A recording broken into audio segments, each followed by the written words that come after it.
श्रीमती प्रियंका गांधी वाड़ा।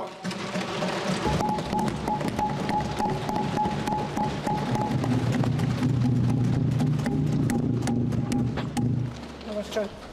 माननीय अध्यक्ष महोदय जी, आज आपने मुझे इस सभा में बोलने का मौका दिया, इसके लिए मैं आपकी बहुत बहुत आभारी हूँ। सबसे पहले जो सुरक्षाकर्मी, जो जवान अफसर 13 दिसंबर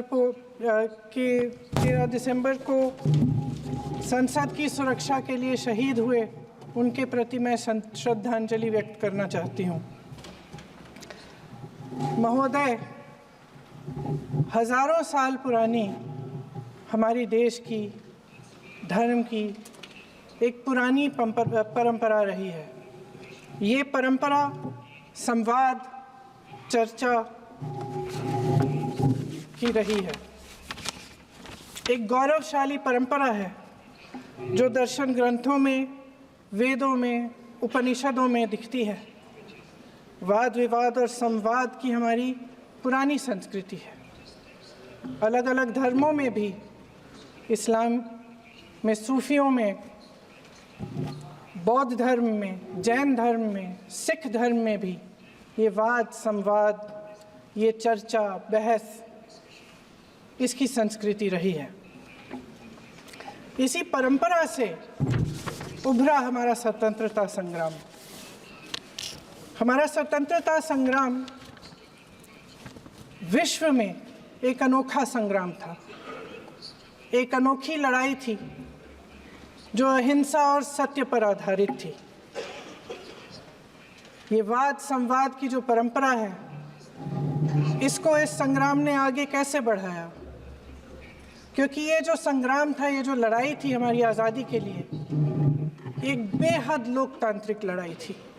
इसमें देश के किसान, देश के जवान, देश के मजदूर, देश के अधिवक्ता, देश के बुद्धिजीवी, चाहे किसी भी जाति के हो, चाहे किसी भी धर्म के हों, चाहे किसी भी भाषा को बोलते हों, सब इस स्वतंत्रता संग्राम में शामिल हुए। सब ने हमारे देश की आज़ादी की लड़ाई लड़ी।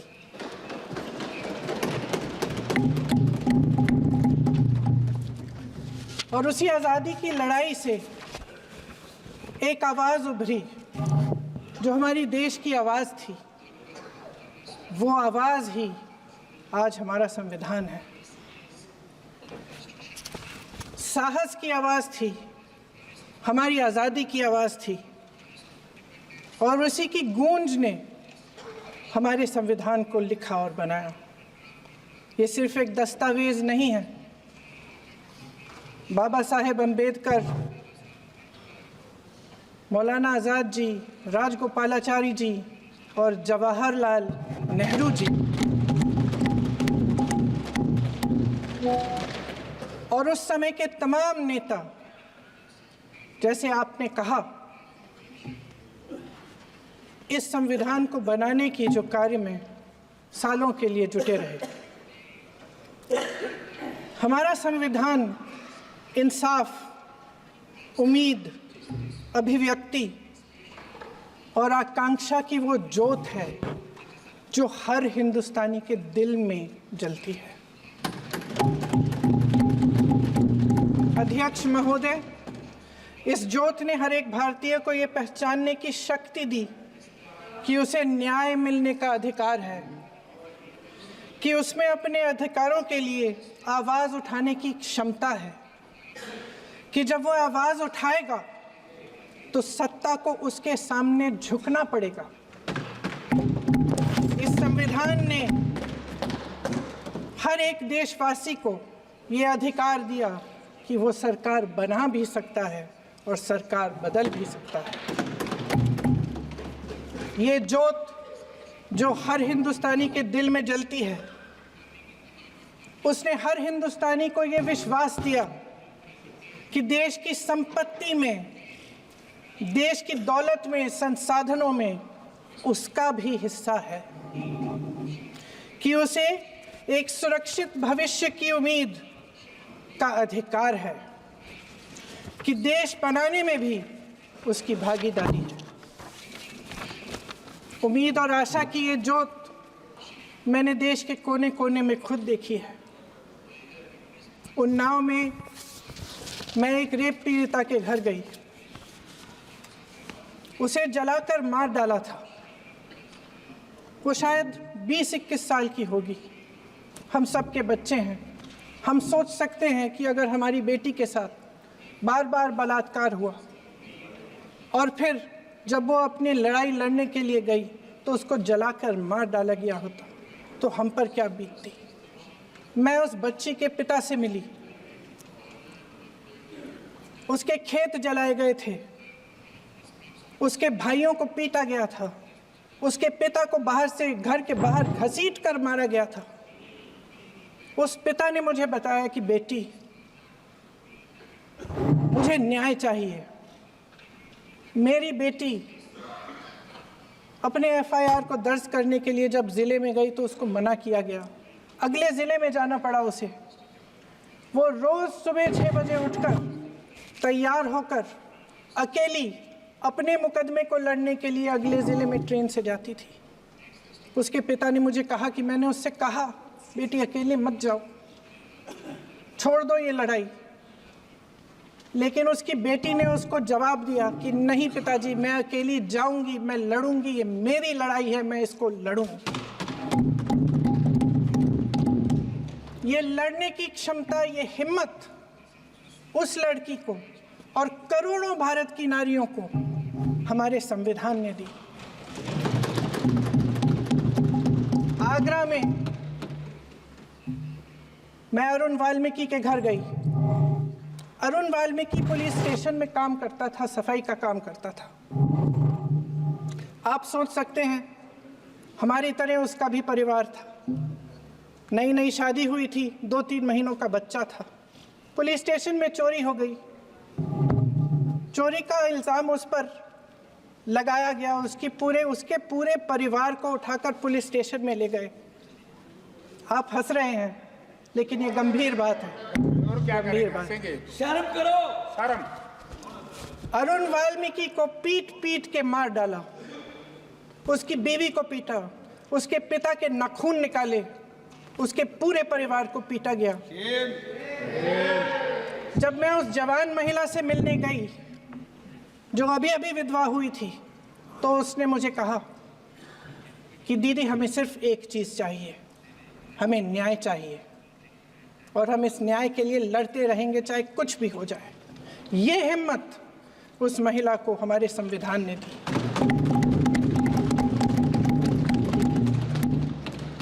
संभल के कुछ लोग आए थे हमसे मिलने, जो मृतकों के परिवार के सदस्य थे।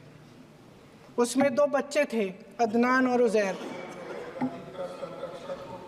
अब सुनिए। उसमें 2 बच्चे थे, अदनान और उजैर। एक बच्चा मेरे बच्चे की उम्र का है, दूसरा उससे छोटा 17 साल का है। दर्जी के बेटे थे। दर्जी का एक ही सपना था कि वो अपने बेटों को पढ़ाएगा, लिखाएगा। एक बेटा डॉक्टर बनेगा, एक बेटा भी सफल होगा दूसरा बेटा भी अपने जीवन में सफल होगा। उनके पिताजी हर रोज़ उनको स्कूल छोड़ते थे। उस दिन भी स्कूल छोड़ने के बाद अपनी दुकान में चले गए। उन्हें पता नहीं था कि विवाद हो रहा है। उन्होंने भीड़ देखी, घर आने की कोशिश की तो पुलिस ने गोली से मार डाला। वो 17 साल का बच्चा अदनान मुझसे कहता है, वो 17 साल का बच्चा अदनान मुझसे कहता है कि मैं बड़ा होकर डॉक्टर बन के दिखाऊंगा, मैं अपने पिता का सपना साकार करूंगा। ये सपना, ये आशा उसके दिल में हमारे संविधान ने डाली। अध्यक्ष महोदय, हमारे देश के करोड़ों देशवासियों के संघर्ष में, अपने अधिकारों की पहचान में, इनकी कठिन से कठिन परिस्थितियों से लड़ने की अपार हिम्मत में और देश से न्याय की अपेक्षा में हमारे संविधान की ज्योत जल रही है। मैंने हमारे संविधान की ज्योत को जलते हुए देखा है और इसके साथ साथ ये भी समझा है कि हमारा संविधान एक सुरक्षा कवच है। एक ऐसा सुरक्षा कवच है जो देशवासियों को सुरक्षित रखता है, न्याय का कवच है, एकता का कवच है और अभिव्यक्ति की आज़ादी का कवच है। दुख की बात यह है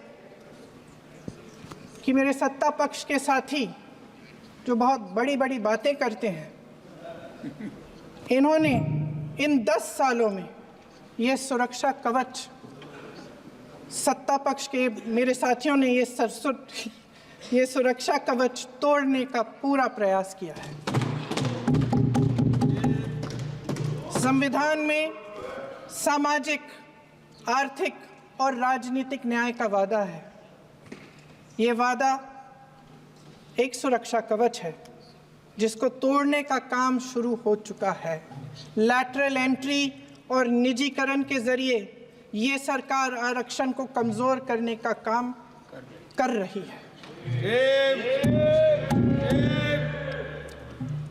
अगर लोकसभा में ये नतीजे नहीं आए होते तो ये संविधान बदलने का काम भी शुरू कर लेते। सच्चाई ये है अध्यक्ष महोदय कि आज संविधान बार बार इसलिए कह रहे हैं क्योंकि इस चुनाव में इनको पता चल गया कि इस देश की जनता ही इस संविधान को सुरक्षित रखेगी,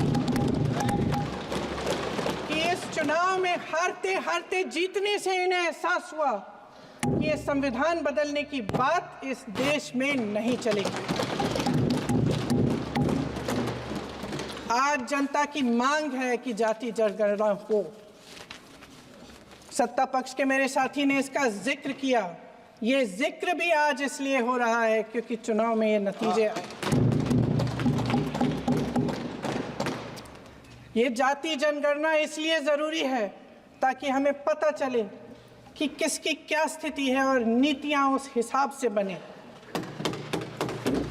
इनकी गंभीरता का प्रमाण ये है कि जब चुनाव में पूरे विपक्ष ने जोरदार आवाज उठाई कि ये जाति जनगणना होनी चाहिए, तो इनका जवाब देखिए।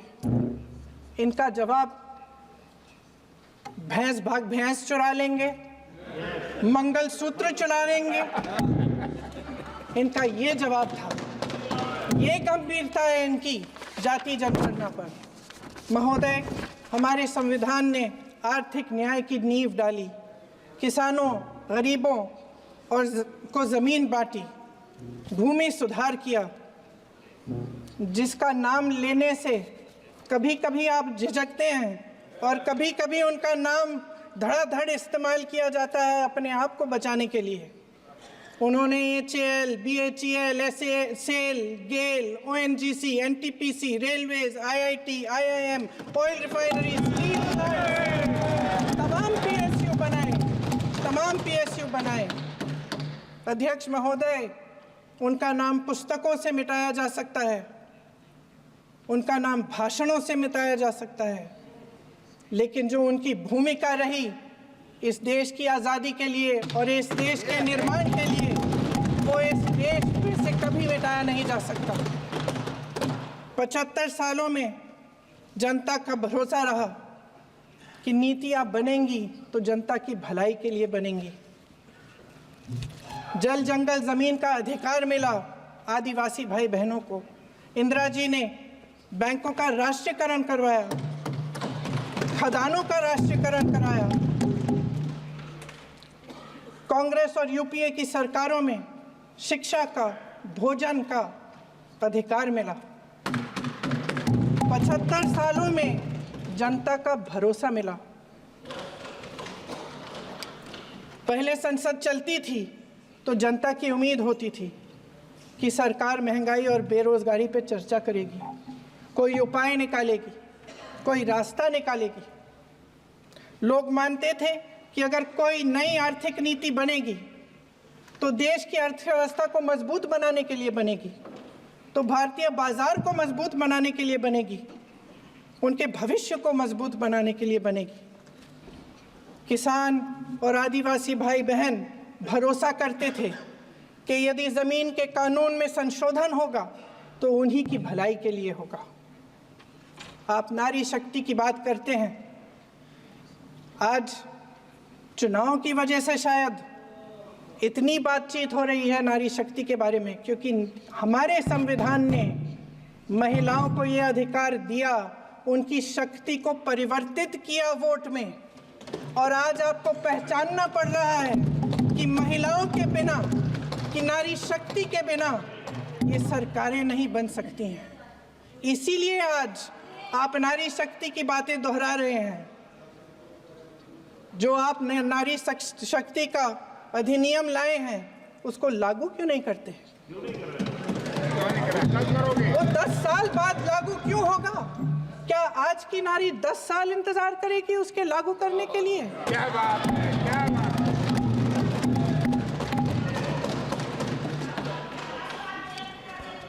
आज संसद में बैठे हुए सत्ता पक्ष के मेरे साथी ज्यादा से ज्यादा अतीत की बातें करते हैं। 1921 में क्या हुआ, कब हुआ, नेहरू जी ने क्या किया। अरे वर्तमान की बात करिए, देश को बताइए आप क्या कर रहे हैं, आपकी जिम्मेदारी क्या है? कि सारी जिम्मेदारी जवाहरलाल नेहरू की है। अध्यक्ष महोदय जी, ये सरकार आर्थिक न्याय का सुरक्षा कवच तोड़ रही है। आज संसद में बैठी ये सरकार बेरोजगारी और महंगाई से जूझ रही हमारी जनता को क्या राहत दे रही है? कृषि के कानून भी बड़े बड़े उद्योगपतियों के लिए बन रहे हैं। सही एमएसपी को छोड़िए, डीएपी तक नहीं मिल रहा है।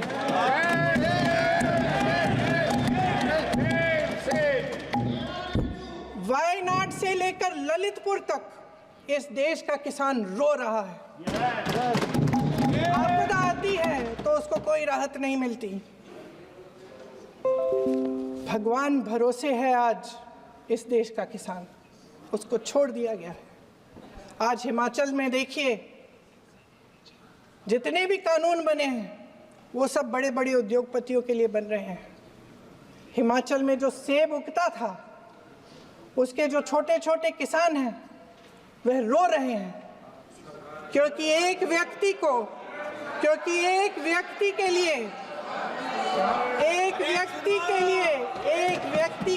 सब कुछ बदला जा रहा है। सुनने की हिम्मत रखो।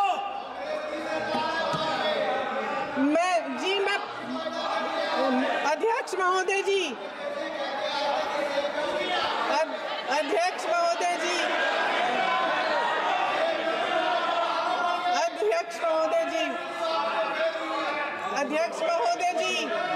अडानी जी को सारे कोल्ड स्टोरेज प्रदेश की सरकार ने नहीं दिए।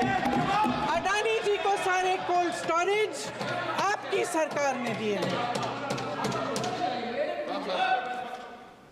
देश देख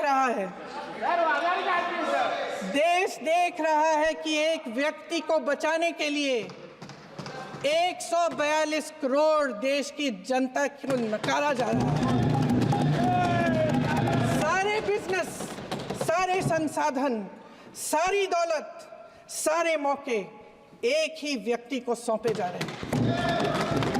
सारे बंदरगाह, एयरपोर्ट्स, सड़कें, रेलवे का काम, कारखाने, खदाने, सरकारी कंपनियां सिर्फ एक व्यक्ति को दी जा रही है।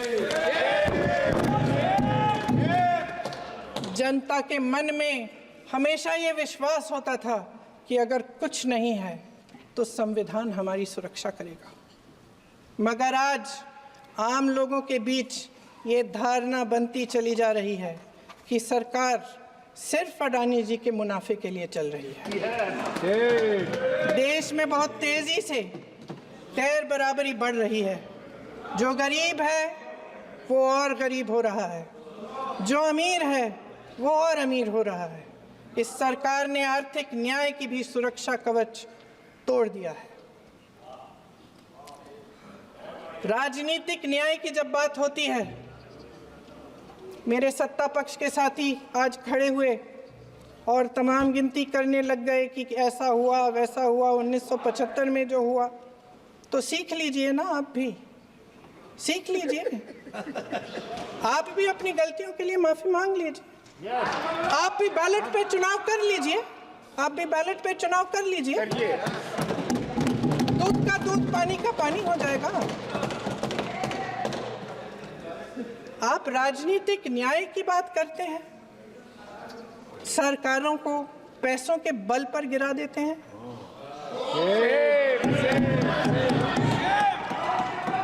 मेरा आग्रह है कि अपन संविधान में सकारात्मक बोले।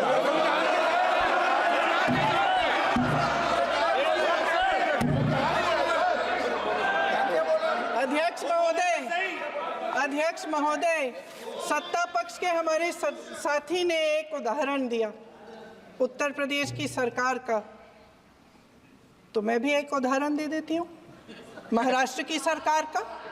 मैं भी एक उदाहरण दे देती हूँ हिमाचल की सरकार को तोड़ने की कोशिश किसने की, पैसों के बल पे की, गोवा की सरकार। तमाम उदाहरण राजस्थान की। क्या ये सरकारें जनता ने नहीं चुनी थी? क्या संविधान इन पर लागू नहीं था? पूरी देश की जनता जानती है कि इनका हंसती है, जानती है कि इनके यहाँ तो वॉशिंग मशीन है।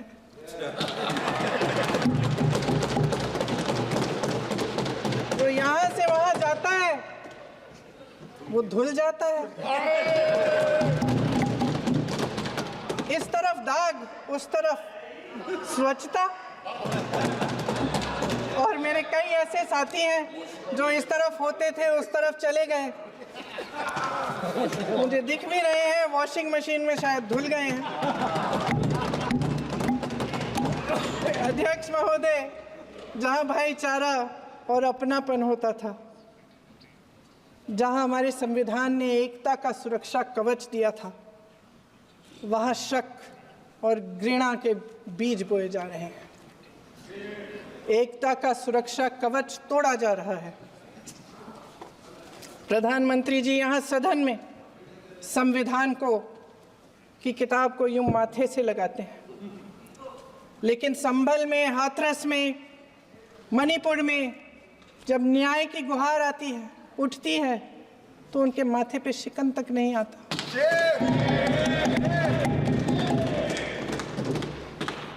शायद समझ नहीं पाए हैं कि भारत का संविधान संघ का विधान नहीं है।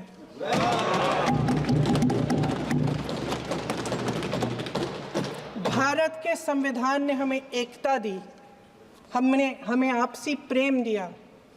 उस मोहब्बत की दुकान जिस पर आपको हंसी आती है, उसके साथ करोड़ों देशवासी चले। करोड़ों देशवासियों के दिल में एक दूसरे के लिए प्रेम है, घृणा नहीं है।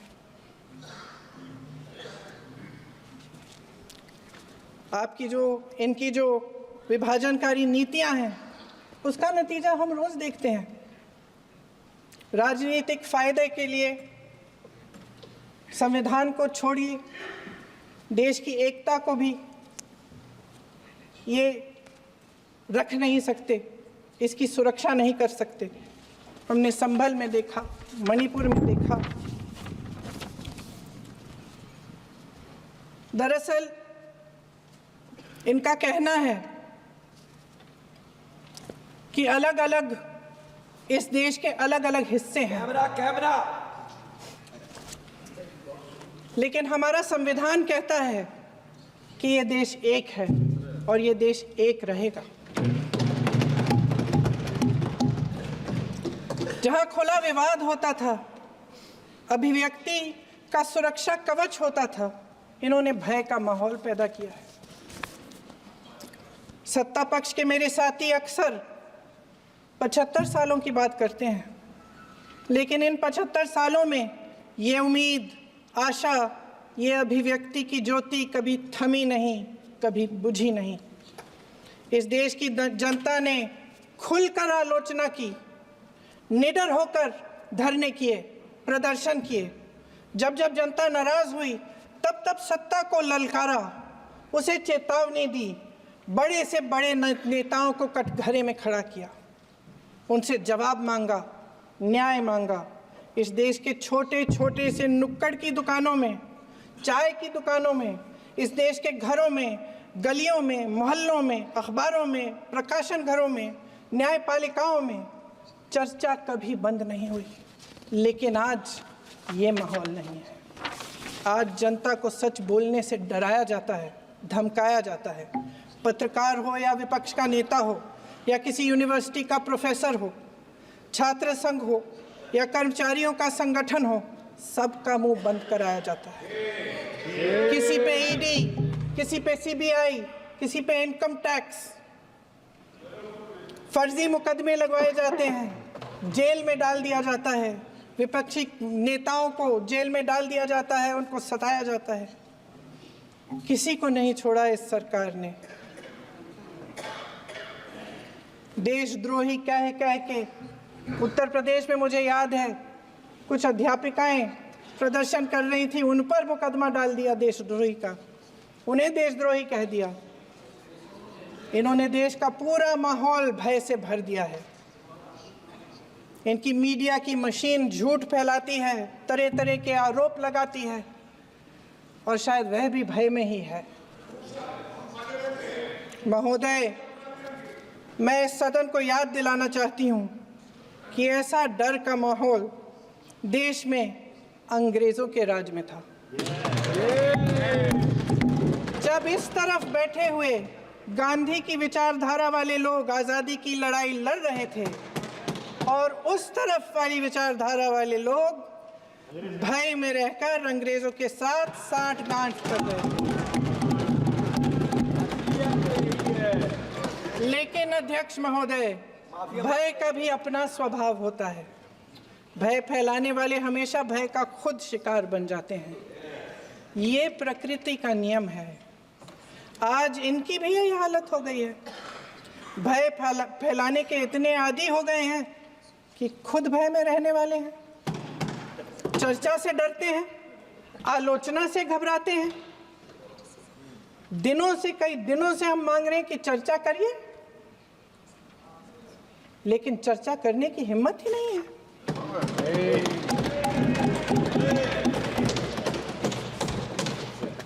एक कहानी होती थी अध्यक्ष महोदय, शायद बचपन में आपने भी सुनी होगी।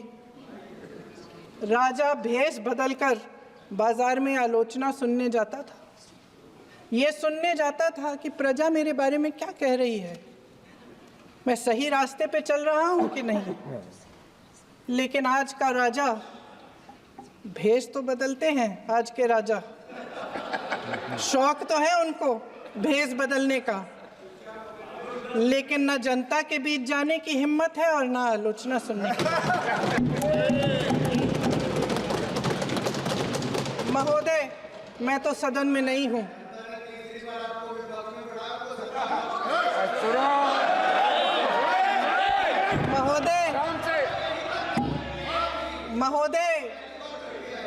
महोदय, जनता में बहुत विवेक है, ये सही है।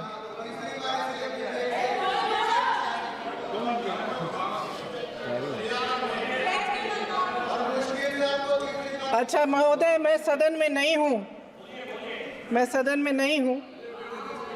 कुछ हाँ ठीक है, मैं सदन में नहीं हूँ, मात्र 15 दिनों से आ रही हूँ।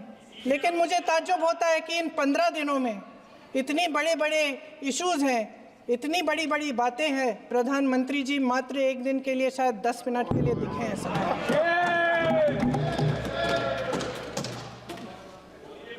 बात यह है अध्यक्ष महोदय जी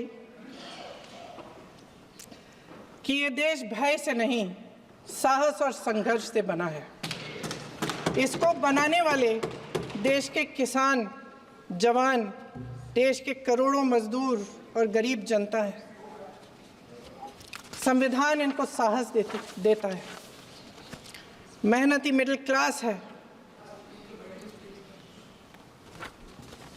और इस देश के जो करोड़ों देशवासी हैं, जो रोजाना भयंकर परिस्थितियों का सामना करते हैं, उनको साहस देता है। वायनाड में जो आपदा आई, उसमें एक छोटा लड़का था 17 साल का। 6 घंटों के लिए उसने अपनी माँ को बचाने की कोशिश की। 6 घंटों के लिए आप सोच सकते हैं कि अगर नदी की धारा बह रही है, नाराज़ है, आप अपनी माँ को पकड़े हो, 6 घंटों के लिए पकड़े रखते हो कि मेरी माँ बच जाएगी और अंत में वो माँ भी बह जाती है। उस लड़के का साहस, उन महिलाओं का साहस जो पीड़ित हैं लेकिन फिर भी अपनी लड़ाई लड़ रहे हैं, उन संभल के बच्चों का साहस जिनके पिताजी अभी अभी गुजर गए लेकिन फिर भी उनके सपनों को साकार करने की हिम्मत है, उनका साहस है, वो साहस इस संविधान ने दिया है।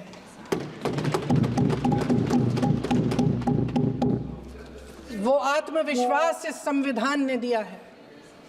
ये देश भय से नहीं चल सकता, ये देश साहस से ही चलेगा। भय की भी सीमा होती है और जब वो सीमा पार हो जाती है, जब किसी को इतना दबाया जाता है कि उसको लगने लगता है कि अब मेरे पास खोने के लिए कुछ नहीं है, तब उसमें एक ऐसी शक्ति पैदा होती है जिसके सामने कोई कायर खड़ा नहीं हो सकता। ये देश कायरों के हाथों में ज़्यादा देर तक कभी नहीं रहा है। ये देश उठेगा, ये देश लड़ेगा, सत्य मांगेगा, सत्यमेव जयते। जय हिंद। अखिलेश